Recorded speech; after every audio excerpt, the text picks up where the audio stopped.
Modern fitness has leveled up. CrossFit, high rocks, obstacle racing, everyone's chasing performance now. But for those of us getting to be over 40, that shift comes with a hidden cost. Fitness is everywhere now. It's louder, shinier, sweatier than ever, and somehow even more extreme than it was a decade ago. You would have seen it. People doing circus tricks under the banner of functional training, elite level workouts marketed as beginner friendly, and influencers training 2 hours a day telling you that you're lazy and unmotivated if you don't do the same. But I'd like to think that there's something else starting to grow underneath all that noise.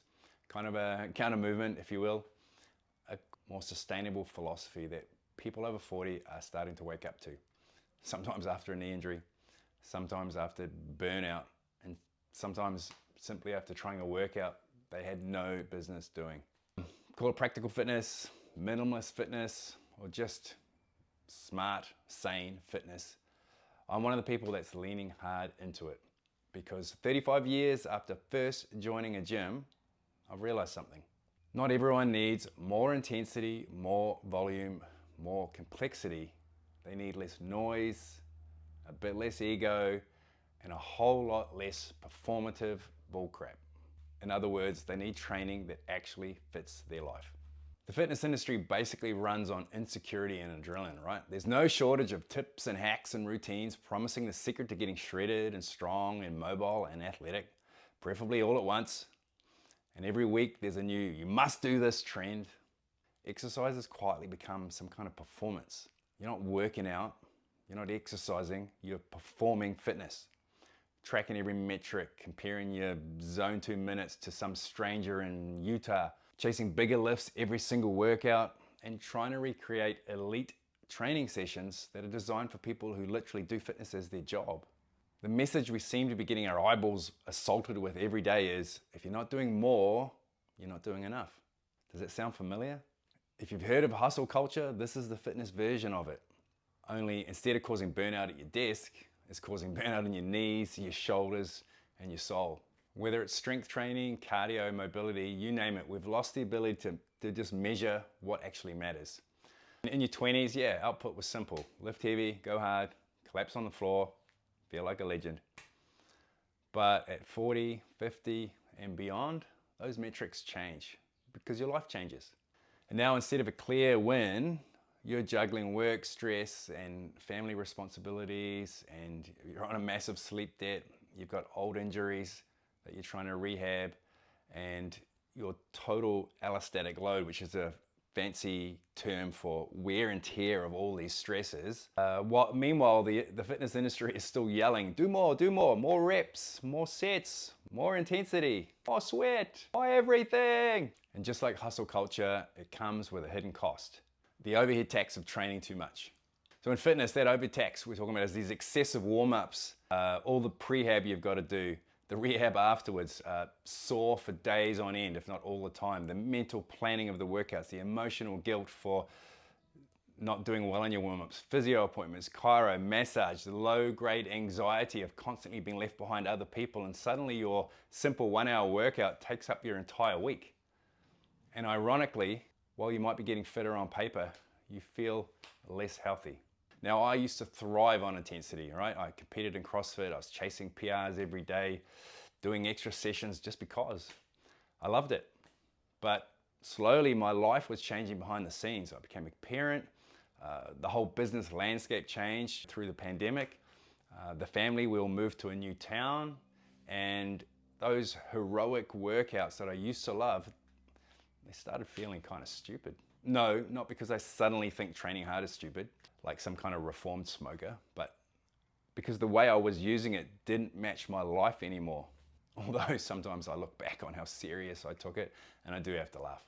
I'd spend more time warming up than actually lifting. I did nothing active that wasn't an organized workout. My mountain bike was rusting in my garage. My sleep got worse, despite being exhausted all the time. Stress went up, my joints, they chimed in every day, back, shoulder, knee, ankle, fingers, elbows. And that forced me to think about fitness in a different framework, to come up with a new philosophy. Now, I wanted a way of training that still feels ambitious, right? Because it's not about not trying, but I don't want to sacrifice my body, my time, or my family. Now, I don't have some punchy, clever title for it, but over the years, I've called it minimalist fitness, practical fitness, sustainable fitness. So let's delve into the pillars that make up this kind of training and see if we can come up with a cool name. So just like minimalism and slow productivity have their core pillars, my approach to fitness has its own key elements that I base everything on. First thing is do less, better.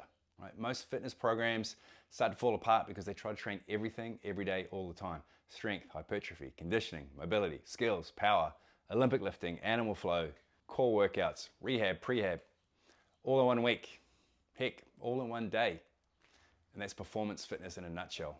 For us midlifers, the solution is more the opposite. You got to pick fewer goals, fewer workouts, fewer exercises, because every exercise, every set has a tax, that tax we were talking about. The setup time, the warm-ups, the cognitive load, the recovery demand of each set, it stacks on top of each other, right? And if you stack too many of those things together, your training gets tougher. So my advice is choose 2, 3, maybe 4 exercises that give you the biggest return on investment. And that's the classics, right? Squat, hinge, push, pull. Then you could add 1 focus area, whether it's mobility or core or cardio or beach muscles, whatever your life needs right now. But fewer things will equal better consistency, which will equal better results. And we've got to match our load to our capacity, right? So in fitness, just like work, the principle of the load, whether it's volume and intensity, creates a load. It's not just talking about kilos on the bar. That training load needs to match our capacity to deal with it, to recover from it, and to adapt to it. So when you're thinking long term, it's not about how much can I do this week, how much can I do this session, but what can I sustain for the next decade or so, right? So then suddenly slower becomes a smarter option, shorter becomes more effective and more recoverable, and you end up with nice, steady progress. And that's how progress happens, right? Years of training, not these random spikes of enthusiasm where you're always challenging yourself with more than you can actually recover from. So it becomes unsustainable because at some point you tip over the line where fatigue is greater than fitness and you end up having to take time off to recover. And it just becomes a vicious cycle. Match the load of your training with your capacity to deal with it.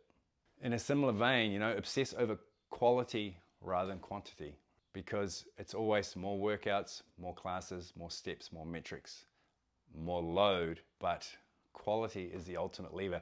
And it's the only lever that's going to matter long term, right? We cannot get stronger and fitter forever, right? Otherwise there'd be 90-year-old superheroes walking around. So at some point we have to let go of those metrics and start thinking about quality range of motion, quality technique, quality sleep, quality mindset, quality recovery. Going into a workout with your only goal being to move better is a bit of a moment when you first start thinking about it, right? But with better form comes less wear and tear. When your mobility improves, every exercise becomes safer, your recovery improves, and you're actually adapting, right? Not just surviving. Now, the goal isn't to do less just for the sake of doing less, right? We're not trying to be some hardcore aesthetic minimalist. It's to do the right things in the right amounts, in the right way, at the right pace. For the season of life that you're actually in, not the one that you wish you were still in. Performative fitness is telling us to train like an athlete. Practical fitness is telling you to live like a healthy, strong, capable human being for decades. And I know which one I'm choosing, because slowing down hasn't made me less ambitious, despite what you might think. It's made me more effective, more consistent, more injury-free, pain-free, more fulfilled, and honestly, counterintuitively, I'm more athletic than I've been in years, not to mention healthier. If you're over 40 and you're feeling the pressure to train like you're still 25, let this be your permission slip to stop performing fitness and start practicing it. Less ego, more wisdom. less punishment, more purpose, less more enough. Thanks for watching, and we'll see you in the next one.